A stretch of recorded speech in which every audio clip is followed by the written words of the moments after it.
بسم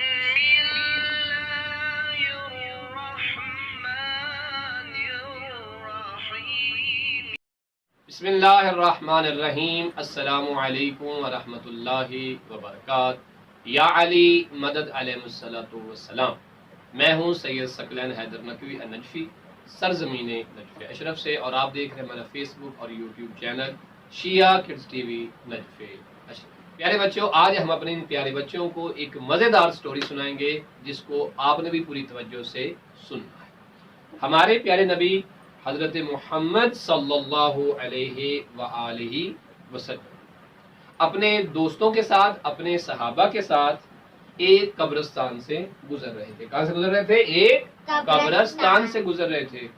آپ نے دیکھا کہ اس قبرستان میں جتنی قبریں تھیں، جتنے لوگ وہاں پر دفن تھے، ان پر عذاب ہو رہا ہے۔ کیا ہو رہا ہے؟ عذاب، یعنی فرشتے انہیں سزائیں دے رہے ہیں۔ فرشتے انہیں سزائیں دے رہے ہیں کیونکہ وہ اچھے کام نہیں کرتے تھے۔ یعنی کیا مطلب؟ ان کی قبروں کو جہنم کی آگ سے بھرا جا رہا تھا، اور فرشتوں کے ہاتھ میں ایک لوہے کی بڑی بڑی جو ہے وہ سٹکیں تھیں جو آگ سے گرم کی ہوئی تھیں، اور ان لوگوں کو سزا کے طور پہ وہ فرشتے مار رہے تھے۔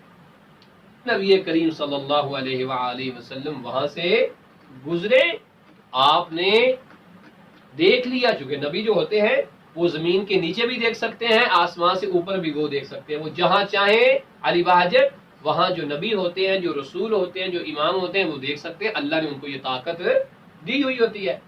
اب کیا ہوا؟ جیسے نبی کریم صلی اللہ علیہ وآلہ وسلم نے دیکھا کہ ان کے اوپر تو عذاب ہو رہا ہے، وہاں آپ اپنے ساتھیوں کی طرف توجہ کیا، متوجہ ہو گئے۔ انہیں کہا کہ اگر یہ لوگ ماہ رجب کا ایک روزہ رکھ لیتے، ماہ رجب کا ایک روزہ رکھ لیتے، تو آج اس وقت ان کی قبروں پر یہ عذاب نہ ہوتا، کیونکہ انہوں نے ایک روزہ بھی نہیں رکھا۔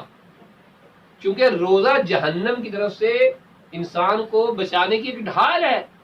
جو روزے رکھتے ہیں وہ جہنم سے بچ جاتے ہیں، وہ عذاب سے بچ جاتے ہیں۔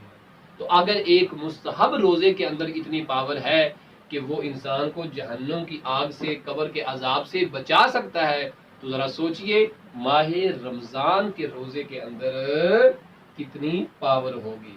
لہذا پیارے بچوں، ہمیں مستحب روزے تو ہم نے رکھے ہی رکھے رجب اور شعبان کے، ہمیں چاہیے کہ ہم ماہ مبارک رمضان کے روزے بھی رکھیں، تاکہ ماہ رمضان کے روزوں کی طاقت کی وجہ سے ہماری روح مضبوط ہو جائے، ہم گناہ چھوڑ دیں، اچھے کام کریں، اور جو اچھے کام کریں گے وہ ہمیشہ جنت میں رہیں گے۔ کہاں رہیں گے؟ ہمیشہ جنت میں رہیں گے۔ تو ہمیں تو ہمیشہ انشاءاللہ کہاں رہنا ہے؟ جنت کے اندر۔ خدا ہمیں نبی کریم صلی اللہ علیہ وآلہ وسلم اور ان کی آل پاک کے ساتھ جنت میں رہنے کی توفیق عطا فرمائے۔ آمین۔